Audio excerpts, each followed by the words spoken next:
नमस्कार, बहुत बहुत स्वागत है आपका छत्तीसगढ़ आज का मुद्दा में। मैं हूं ललित और हमारा आज का मुद्दा है सरेंडर नक्सली होंगे सेफ, सरकार वापस लेगी केस। जी हां, छत्तीसगढ़ में नक्सल मोर्चे पर बड़ा राजनीतिक मोड़ सामने आया है। साय सरकार ने बड़ा फैसला किया और सरेंडर नक्सलियों पर दर्ज केस वापस लेने की तैयारी कर ली है। सरकार का यह कहना है कि शांति और पुनर्वास की दिशा में यह अहम और साहसिक कदम है, जबकि कांग्रेस इसे पक्षपात और राजनीतिक रणनीति बता रही है। सियासत गर्म है, सवाल भी बड़े हैं। आज इसी पर हम चर्चा करेंगे, लेकिन पहले यह खास रिपोर्ट देखिए। छत्तीसगढ़ में नक्सल मोर्चे पर एक बड़ा सियासी ट्विस्ट आया। दरअसल साय सरकार ने नक्सल मोर्चे पर बड़ा कदम उठाया है। साय कैबिनेट ने तय किया है कि हथियार छोड़ चुके नक्सलियों पर दर्ज मामलों की समीक्षा कर उन्हें वापस लिया जाएगा। इसके लिए मंत्रिमंडलीय उपसमिति बनाई जाएगी, जो हर केस की गंभीरता, नक्सली के आचरण और मुख्यधारा में लौटने की कमिटमेंट को परखेगी। सरकार का कहना है कि ये फैसला शांति, पुनर्वास और नक्सलवाद मिटाने की रणनीति को और मजबूत करेगा। मंत्रिपरिषद ने आत्मसमर्पित नक्सलियों के विरुद्ध दर्ज प्रकरण की समीक्षा एवं परीक्षण के लिए जिन्हें न्यायालय से वापस लिया जाना है, मंत्रिपरिषद उप समिति के गठन की स्वीकृति दी है। आत्मसमर्पित नक्सलियों के अच्छे आचरण और नक्सलवाद उन्मूलन में दिए गए योगदान को ध्यान में रखकर उनके विरुद्ध दर्ज प्रकरणों के निराकरण पर विचार का प्रावधान है। सरेंडर नक्सलियों पर दर्ज केस होंगे वापस। साय कैबिनेट ने बैठक में दी मंजूरी। मंत्रिमंडलीय उपसमिति के गठन को मंजूरी। उपसमिति करेगी हर केस की गहन समीक्षा। मामले के परीक्षण के बाद कैबिनेट में पेश होगा केस। अच्छे आचरण को देखते हुए लेंगे फैसला। नक्सल उन्मूलन के योगदान पर होगी सिफारिश। केस वापस लेने जिला स्तरीय समिति का होगा गठन। पुलिस मुख्यालय में प्रस्ताव भेजेगी समिति। पुलिस मुख्यालय अपनी राय के साथ भेजेगा प्रस्ताव। विधि विभाग की राय के बाद कैबिनेट से आखिरी मंजूरी। केंद्रीय कानूनों वाले मामलों में केंद्र की अनुमति जरूरी। बस्तर में मार्च 2026 नक्सलवाद खात्मे की आखिरी डेडलाइन तय है। सुरक्षा बलों की लगातार कार्रवाई से नक्सली सरेंडर भी कर रहे हैं। ऐसे में सरकार का ये कदम ये सिग्नल है कि जो हथियार छोड़ेगा उसे राहत मिल सकती है। लेकिन सरेंडर नक्सलियों के खिलाफ केस को वापस लेने पर राजनीतिक बयानबाजी जोरों पर है।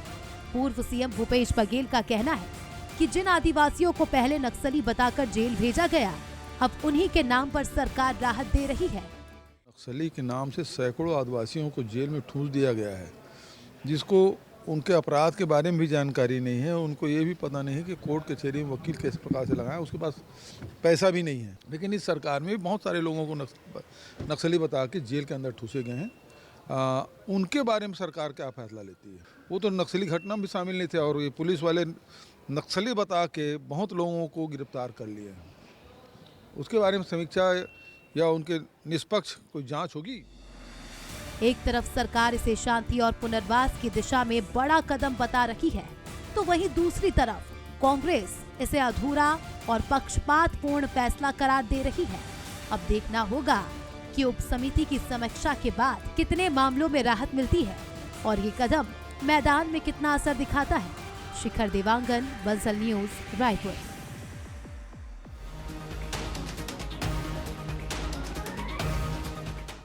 तो नक्सलियों के खिलाफ जो अभियान है वो लगातार तेज हो रहा है। न केवल उनको मोर्चे पर मार गिराया जा रहा है, जो कि समर्पण नहीं कर रहे हैं, जो समर्पण करना चाहते हैं उनको भी एक बड़ा संदेश देने की कोशिश की गई है, ताकि जो दूसरे समर्पण करने के इच्छुक होंगे वो कम से कम ये समझेंगे कि जो पूना मार्गेम नीति है, सरकार की जो नीतियां हैं वो कितनी प्रभावित कर रही है और मुख्य धारा में शामिल होने के क्या क्या फायदे हैं।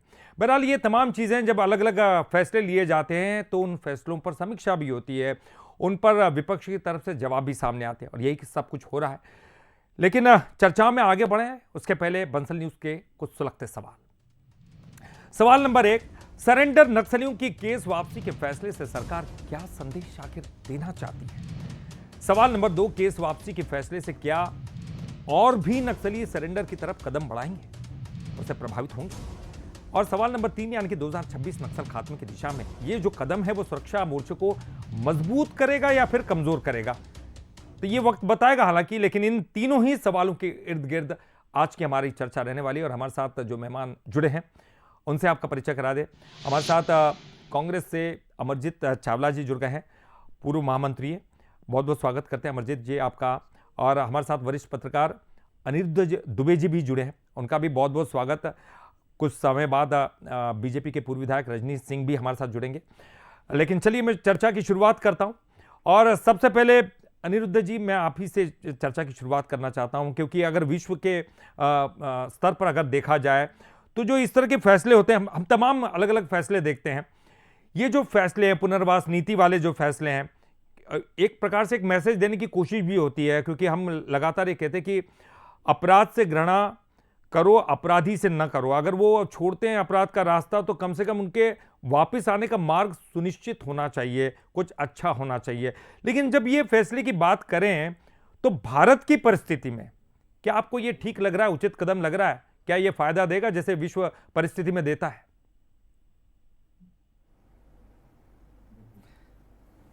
देखिए क्या है कि पहले भी नक्सलवाद पे जो डिबेट होते रहे तो मैं एक बात कहता रहा, बात जो है पुनर्वास की, ये पुनर्वास नीति तो अभी लागू हुई और मैं इस पर शुरू से कहता रहा।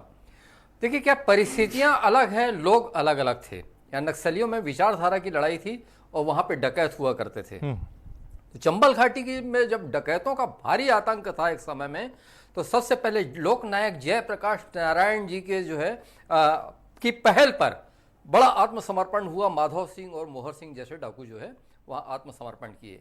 फिर जो अविभाजित मध्य प्रदेश के समय में अर्जुन सिंह जी मुख्यमंत्री थे, तो उनकी जो है पहल पे डाकू मलखान सिंह और फूलन देवी ऐसे बड़े बड़े डकैतों ने आत्मसमर्पण किया। और वहाँ भी बात थी पुनर्वास नीति की।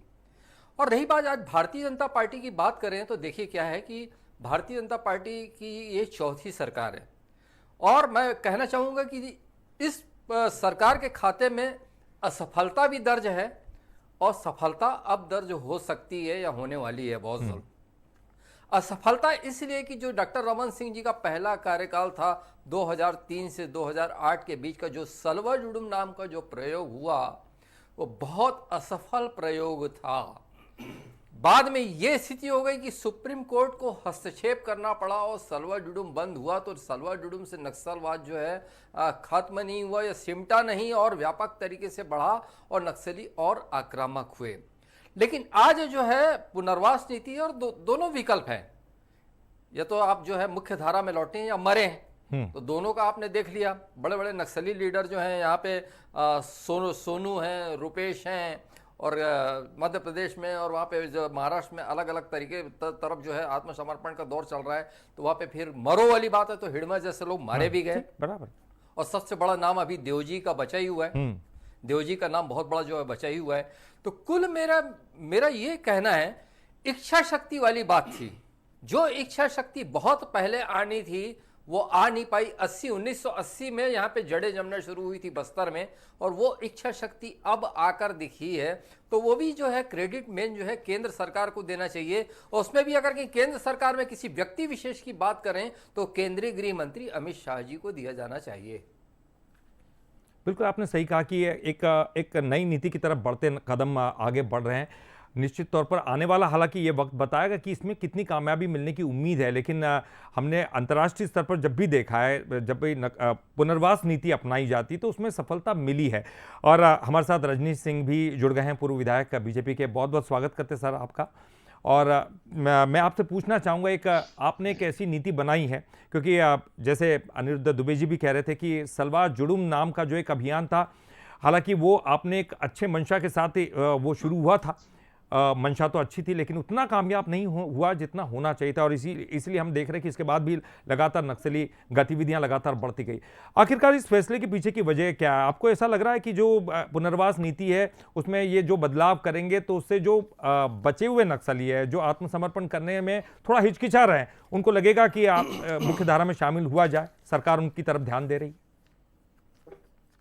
जी देखिए ललित जी, जो अभी शुरुआत हुई है कि इस तरह के जो आत्मसमर्पित डकैत थे उनके लिए भी ये योजना लागू की गई थी और उसका फायदा हुआ। तो थोड़ा सा इसमें जो नक्सली समस्या है और डकैत वाली जो समस्या है बहुत सीमित राज्यों में और सीमित भूभाग में थी। लेकिन अब वो आरोप प्रत्यारोप को छोड़ दें तो जो नक्सली समस्या था पूरे देश में एक रेड कॉरिडोर बन गया था और देखते देखते लगभग 150 से 200 जिला प्रभावित था पूरे देश का। तो एक बड़ी समस्या थी, बहुत सारे इसके आयाम थे। और रही बात सलवा जुडूम की, तो अपने समय का बहुत अच्छा और सफल कार्यक्रम था। उस बात की तारीफ हर लोग करते हैं कि वो प्रयास था कि नक्सली को समाप्त करने के लिए, नक्सलिज्म को समाप्त करने के लिए, लेकिन किन्हीं कारणों से कोर्ट गया, वहां से हुआ और जो आंशिक सफलता उसमें मिली, हमको जो सफलता मिलनी चाहिए थी, जितना हम सोच रहे थे, शायद वो नहीं मिल पाए। लेकिन 2014 में माननीय नरेंद्र मोदी जी की सरकार आने के बाद और 2019 से माननीय अमित शाह जी के गृह मंत्री बनने के बाद कुछ मुद्दों पर उन्होंने बिल्कुल जीरो टॉलरेंस रखा है, चाहे आतंकवाद के मुद्दे हो, चाहे नक्सलवाद के मुद्दे हो। और 2023 में जब माननीय विष्णुदेव जी की सरकार की संवेदनशील सरकार आई, तो केंद्र सरकार और राज्य सरकार और पूरे देश की सरकारों ने उसको संवेदनशीलता से लिया। और बार बार कई उदाहरण है, माननीय अमित शाह जी कई दौरे कर चुके हैं, लगातार आ रहे हैं और उन्होंने एक ठोस रणनीति बनाई, सिर्फ पुनर्वास की नहीं, आत्मसमर्पण करने का भी ऑप्शन दिया और यदि नहीं कर रहे हैं तो उनके खिलाफ अभियान का भी किए, गिरफ्तार भी किए गए और एक ठोस रणनीति बनी, पुलिस जवान को संसाधन सुविधा उपलब्ध कराएगी। तो इस तरह की तमाम रणनीति अपनाई गई और आज यदि विष्णुदेव जी की सरकार ने जो पुनर्वास पॉलिसी लाया है, बहुत संवेदनशीलता के साथ लाया गया है, उसका स्वागत किया जाना चाहिए। और मेरे को लगता है और पूरे देश को लगेगा, छत्तीसगढ़ वासियों को लगेगा कि सरकार बहुत ईमानदारी से नक्सलवाद समाप्त करने के लिए, माननीय अमित शाह जी ने कहा है कि 31 मार्च 2026 नक्सलियों का सफाया होगा, नक्सली जो समस्या थी, बहुत बड़ी समस्या है, ये समाप्त होगा। तो उस दिशा में एक ठोस और संवेदनशील कदम है जिसका आने वाले समय में बहुत लाभ सभी को होगा, देश को भी होगा, छत्तीसगढ़ की जनता को भी होगा और नक्सलियों को भी होने जा रहा है। यदि वो मुख्य धारा में लौटना चाहते हैं, लौटे यदि और इसको माने तो निश्चित रूप से वो मुख्य धारा में आकर के सामान्य जीवन व्यतीत कर सकते हैं। तो ये योजना बहुत ही स्वागत योग्य है और नक्सली समस्या के समाधान के लिए बहुत बड़ा कदम है। ठीक है, अमरजीत जी, मैं आपका रुख करूंगा। जो नक्सली है, ये एक्चुअली विचारधारा की लड़ाई, जिसको आप भी लगातार ये तो मानते ही होंगे कि विचारधारा की लड़ाई थी, कोई यहाँ कोई डाकू और गुंडे बदमाशों की बात नहीं थी। लेकिन अब जब ये लोग वापस आना चाहते हैं तो इनको कोई अच्छा प्लेटफॉर्म दिया जाए, स्किल्ड किया जाए, तमाम चीज़ें उनके लिए रखी जाए, ये तो मुझे लगता है कि कांग्रेस भी चाहती होगी। क्या आप इस पूरी नीति का ही विरोध करते हैं या फिर इसमें कहीं आप, चूंकि आप बात कर रहे हैं कि पक्षपात हो सकता है, दूसरी तमाम चीज़ें राजनीतिक और रणनीतिक रूप से भी आपको कुछ गलतियां लग रही है, वो क्या क्या हैं? देखिए ललित जी, सबसे पहले मैं स्पष्ट कर देना चाहता हूं कि हम विरोध किसी भी बात का नहीं करते। हर जायज और सही चीज़ों का हम पूरा समर्थन करते हैं और सुबह का भूला अगर शाम को लौट के आना चाहता है तो हमें कोई आपत्ति नहीं, हम स्वागत करते हैं उसका। लेकिन क्या होता है कि अपने मुंह मियां मिट्ठू बनने वाली ये तथाकथित डबल इंजन वाली जो आत्ममुग्ध सरकार है, वो अपनी स्तुति गान करने के लिए भले चाहे जो भी अपना प्रस्तुतिकरण कर ले, पर सच्चाई ये है कि अपने दोस्तों को आर्थिक लाभ पहुंचाने की नीयत के साथ और राजनीतिक लाभ के साथ पारदर्शिता के अभाव में विश्वास और न्याय की कमी के साथ जब कोई योजना लागू होती है या प्रेस रिलीज के माध्यम से सरकार अपना स्तुति गान करती है तो वहां सवाल उठने लाजमी है। आज भाजपा सरकार आत्मसमर्पित नक्सलियों को राहत और उनके पुनर्वास देने की जो बात कर रही है, उस भारतीय जनता पार्टी को यह भी बताना चाहिए था, सरकार को यह भी बताना चाहिए था कि आज तक जिन निर्दोष आदिवासियों को नक्सली बताकर जेलों में ठूस दिया गया, उस पर आज तक सरकार के मुंह से एक शब्द क्यों नहीं निकला। सारे फैसले अडानी को लाभ पहुंचाने के लिए राजनीति से प्रेरित प्रशासनिक दोहरेपन का एक बड़ा उदाहरण भारतीय जनता पार्टी की सरकार का होता है।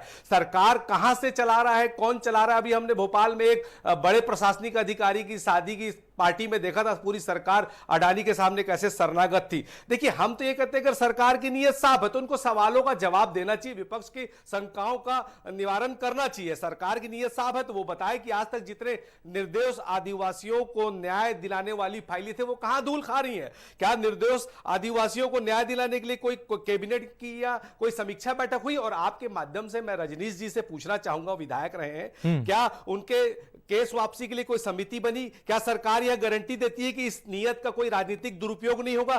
क्या सरकार इस बात का हमको गारंटी देगी कि समिति कैसे तय करेगी कि कौन सा आत्मसमर्पित नक्सली अच्छे आचरण वाला था? क्या सरकार कैसे तय करेगी कि इसमें पुलिस और राजनीति का दबाव नहीं होगा? सरकार कैसे तय करेगी कि जिले की समितियां पारदर्शिता से काम करेंगी? इन सब बिल्कुल ये जवाब ले लेते हैं ना रजनीश जी से। सही जवाब आएंगे। और देखते ये, क्योंकि आपने बहुत महत्वपूर्ण बात की है सर, एक एक करके बात करते हैं। आपने बहुत महत्वपूर्ण बात की यहाँ पर पारदर्शिता की। आप चाहते हैं कि तमाम चीजें पारदर्शिता के दायरे में हो, और जिनका आप लगातार जिक्र कर रहे हैं कि ऐसे निर्दोष लोग भी हैं जिनको फंसाया गया। रजनीश जी, आप क्या कुछ कहेंगे? क्या आपकी उस नीति में वो भी लोग शामिल है? क्योंकि जो भी नक्सली हैं जिनको किया गया तो उनको तो वो लाभ मिलना चाहिए, या कुछ चूंकि राजनीतिक रूप से पक्षपात का वो आरोप लगा रहे हैं? क्या जवाब है सर? देखिए ललित जी, मैं इस संवेदनशील मुद्दे पर अमरजीत चावला जी को मैं समझता हूं कि वो फैक्ट पे बात रखते हैं, फैक्ट पे बात रखेंगे, लेकिन जिस तरह की हल्के ढंग से उन्होंने जो विषय संवेदनशील को हल्के ढंग से और इसको राजनीतिक तूल देने की जो कोशिश की गई है, कहां से कहां विषय लेके जा रहे हो, किस विषय की बात कर रहे हो? कोई फैक्ट है आपके पास? आप 2 साल पहले तक 5 साल सरकार में थे, क्यों आप कितने लोग ऐसे जो बेगुनाह, जिनको तथाकथित बेगुनाह है, जिनको भारतीय जनता पार्टी ने बंद कर दिया, उसको कितने को छोड़े? इस तरह की बात करने से पूरा देश अपना सिर पकड़ के बैठा। आप अभी सुने होंगे ना जिस मुद्दे पर हम बात कर रहे हैं और जो तथ्य और तर्क बता रहे हैं ललित जी, इसमें सीधे से सरकार ने कहा है कि आत्मसमर्पित नक्सली है। इसमें क्या केस नहीं हुए? जितने घटनाएं होती हैं, FIR होता है, पुलिस में नामजद है, सब प्रकार की ये है, तो उसमें कहा गया है कि जिले में एक समिति बनेगी, उसमें गुण दोष के आधार पर फैसला करेगी, फिर वो उस प्रक्रिया से जाते हुए फिर मंत्रिमंडल समिति है वो निर्णय लेके उनका केसेस वापस लेगी। तो इसमें एक तो सामान्य जो राजनीतिक दलों के खिलाफ में जो मामले रहते हैं उसके लिए छोटा छोटा धारा रहता है, जमानती धारा रहता है, उसमें इस तरह की प्रक्रिया ये इनकी सरकार ने अपनाया था, बहुत लोग को छोड़ने हैं। तो इस तरह के इसमें शंका कुशंका कहां से आ गई? जो आत्मसमर्पित है, जिनके खिलाफ में केसेस हैं, उनको गुण दोष के आधार पर समिति सिफारिश करेगी एक के बाद एक, उसके बाद उनका माफ होगा। इसमें क्या इनको शंका लग रहा है? वो ये पूछना चाह रहे हैं कि आत्मसमर्पित नक्सलियों को ही छोड़ा जाएगा या उन्हीं को ये केस में फायदा दिया जाएगा, या जिनके ऊपर आपने केसेस दर्ज कर रखे हैं? हो सकता है कि वो नक्सली हो क्योंकि उनके पास कोई तथ्य तो है नहीं, या ओरिजिनल किसी चीज का वो जिक्र नहीं कर रहे हैं, लेकिन अगर उनका ऐसी आशंका है तो इस आशंका को के लिए समाधान के लिए सरकार की तरफ से क्या पारदर्शिता दिखाई जाएगी? ये उनका सवाल था। मैंने कहा कि जो आत्मसमर्पित है उन्हीं के लिए योजना है, जो गिरफ्तार है उनके लिए तो कोई है ही नहीं है। जो यदि हथियार नहीं डाल रहे हैं उनके खिलाफ तो पुलिस जो कार्रवाई कर रही है, अमरजीत जी आप तो समझ ही गए इसको, वो करेंगे। जो नीतियों को इसमें कहीं कोई संशय की बात नहीं है। अमरजीत जी इसको दे देंगे, उसको दे देंगे, इसका मतलब आतंकवाद चले जम्मू कश्मीर में, यहाँ नक्सलाइट चले पूरे देश में, और इस रक्षा कर रहे हैं जंगल का। कितना रक्षा कर लिए हैं उन चीजों पर जाऊंगा। तेलंगाना में कितने हजार किलोमीटर का जंगल काट दिए, किसको दिए हैं हिमाचल में, किसको दिए हैं कर्नाटक में। तो ये इनके अपना एक नेता है, उनको बयान को पकड़ के हर गंभीर और संवेदनशील मुद्दा को ले जाते हैं। ये अच्छा नहीं है, ये देश के लिए भी अच्छा नहीं है, और कांग्रेस का अमरजीत जी देखिए साफ है, एक बात तो साफ है, देखिए नक्सलवाद का दी एंड करना है, उसको खत्म करना है, विचारधारा को खत्म करना है। अलग अलग लेवल पर लड़ाइयां लड़नी पड़ती हैं, तो बात आप भी मानते हैं कि केवल मार के या गोलीबारी से काम नहीं होगा, तो समझा के पुनर्वास नीति है, तमाम चीजों का मिश्रण होता है। लेकिन ये तो साफ संदेश है ना, जो नक्सलवाद छोड़कर आना चाहता है मुख्यधारा में, नीतियों का लाभ तो उसी को दिया जा सकता है ना। जो आना ही नहीं चाहता है या जो जबरदस्ती जिनको हम पकड़ रहे हैं, उनको कैसे लाभ देंगे? और कोई तथ्य है क्या आपके पास जो आप ये लगातार ये बात करते हैं कि इनको जबरदस्ती पकड़ा गया, इस बात को लेकर क्या तथ्य है सर? देखिए ललित जी, मैंने कहा ना कि बिल्कुल स्वागत है, जो आना चाहता है मुख्य धारा में उसको स्वागत होना भी चाहिए। पर मैं ये कहता हूँ सरकार ये भारतीय जनता पार्टी की नहीं, सरकार ये छत्तीसगढ़ की है और उस छत्तीसगढ़ का वासी मैं भी हूँ और छत्तीसगढ़ का वासी वो निर्दोष आदिवासी भी है। अगर आज देखिए, सुन लीजिए ललित जी, अगर आज टारगेट किलिंग का आरोप लग रहा है, अगर जबरिया गांव खाली करने का आरोप लग रहा है, तो सरकार को उस पर एक श्वेत पत्र जारी करके हमारी आशंकाओं का जवाब तो देना पड़ता है ना। अब रजनीश जी ने तो स्वीकार कर लिया कि ये योजना, ये बैठक और ये समिति और ये समीक्षा सिर्फ उनके लिए जो नक्सली समर्पित कर रहे हैं, जो निर्दोष आदिवासी जेल में बंद है उसके लिए नहीं है, तो मैं उस पर बात नहीं करना चाहूंगा। पर मैं इनसे सवाल पूछना चाहता हूं कि जिले की जो समितियां, रजनीश जी सुन लीजिए प्लीज, बीच में मत बोलिए प्लीज। रजनीश जी मैं बता रहा हूं, नहीं मेरी बात पूरी हो, ऐसे में बहस नहीं करूंगा, फिर आप बोल लीजिए, मैं नहीं बोलूंगा। नहीं देखिए, आप सरकार में बैठे हैं, मैंने बीच में आपके नहीं कहा, आप मेरी बात सुन लीजिए, ऐसे मजा नहीं आएगा, ऐसे मजा नहीं आएगा। वो एक काउंटर सवाल पूछ रहे हैं, चलिए वो सवाल आप पूरा वक्त आपको, ठीक है। एक सवाल रजनीश जी जल्दी से पूछ लीजिए, मेरे पास समय कम है। जितने सवाल करने कर लीजिए, पर प्लीज मुझे समय दीजिएगा। आप सवाल कर लीजिए। देखिए सरकार में मैं नहीं हूं, पर मैं कहता हूं मुझसे सवाल कर लो। आप सरकार में हो पर सवाल सुनना नहीं चाहते। ठीक है सर, एक सवाल तो फिर मैं रजनीश जी जल्दी से पूछ लीजिएगा ताकि मैं वो फिर उनका पूरा समय दूं। चावला जी से जानना चाह रहा हूं कि किस निर्दोष की बात कर रहे हैं। ठीक है, चलिए बस बिना, ठीक है, उनका जवाब ले लेते हैं। कौन से आदिवासी को या किसको भी बिना इसके आधार के गिरफ्तार किया गया? ठीक है अमरजीत जी, वो वही तथ्यों की बात कर रहे हैं, आंकड़ों की बात कर रहे हैं। देखिए हमारे कांग्रेस के भी विधायक हैं बस्तर में, और उन्होंने अभी खुलेआम विक्रम मंडावी जी ने आरोप लगाया, टारगेट किलिंग की बात कही, जबरिया गांव खाली कराने की बात कही, तो सवाल पूछ रहे हैं, आप बता दो ना भाई, आपके मुख्यमंत्री जी बोल दें ऐसा कुछ भी नहीं, हम मान लेंगे।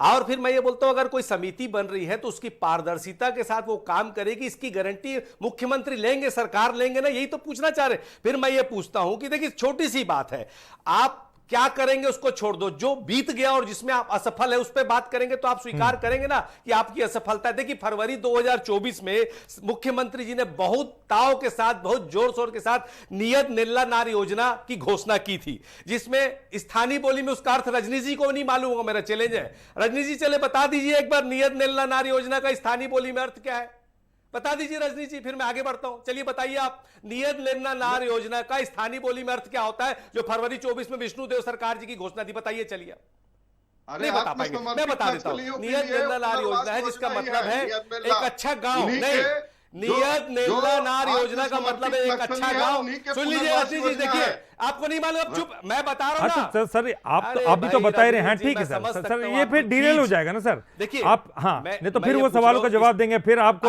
आप कहेंगे कि बीच में। हाँ नियत लेना, देखिए ललित जी, आप उनसे, आपके माध्यम से मैं उनसे पूछ रहा हूं, आप भी जरूर पूछेगा। नियत नेला नार योजना की शुरुआत फरवरी 24 में की, आज 2 साल होने जा रहे हैं नियत नेलार का।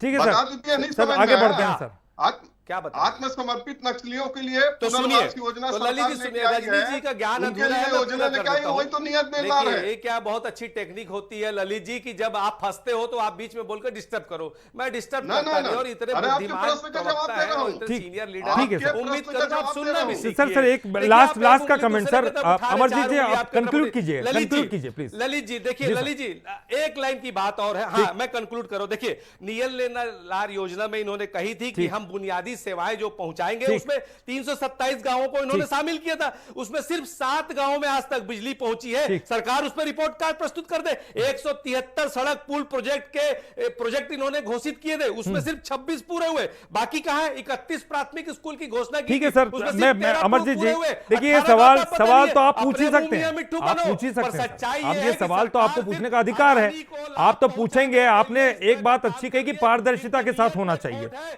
ठीक है सर, ठीक है सर, ठीक है सर, मैं समय बहुत कम है, मैं तो चाहता था कि अनिरुद्ध जी से भी मैं क्लास कमेंट लूं, लेकिन समय बहुत कम है। और मुझे लगता है कि एक अच्छी योजना जब भी आती है तो उसको राजनीतिक रूप से नहीं देखा जाना चाहिए है। ये निश्चित तौर पर है कि पारदर्शिता के साथ वो योजना लाई जानी चाहिए, और निश्चित तौर पर अगर कुछ गलतियां होती हैं आगे आने वाले समय में तो कांग्रेस के पास सवाल पूछने का अधिकार है, यहां भी है, विधानसभा में भी है, और आगे भी समय में जो मेन जो कहते हैं कि समीक्षा सबसे बड़ी समीक्षा करते हैं वो तो जनता करती है। ये एक बड़ा मुद्दा है जिससे कांग्रेस भी ग्रसित रही है। निश्चित तौर पर नक्सलवाद को खत्म करना होगा। विचारधारा है, विचारधारा की लड़ाई को खत्म करना इतना आसान नहीं होता, 3-3 अलग अलग मोर्चों पर जाकर खत्म करना पड़ता है। एक अच्छी योजना है, निश्चित तौर पर इसका स्वागत किया जाना चाहिए, कांग्रेस की तरफ से भी स्वागत किया जाना चाहिए। और जो लूप होल्स है, जो छोटी छोटी गलतियां हैं, उनकी तरफ ध्यान इंगित करने का भी अधिकार आपको है। बहरहाल बहुत बहुत शुक्रिया आपका, आप तीनों का ही, रजनीश जी आपका भी, अमरजीत जी आपका भी, अनिरुद्ध जी माफ कीजिएगा मैं आपके पास आ नहीं पाया, आपका भी बहुत बहुत शुक्रिया। और इसी के साथ सरकार वापस लेगी केस, ये एक आज का बड़ा मुद्दा। फिलहाल के लिए इतना ही, लेकिन मजदूर न्यूज पर खबरों का सिलसिला लगातार।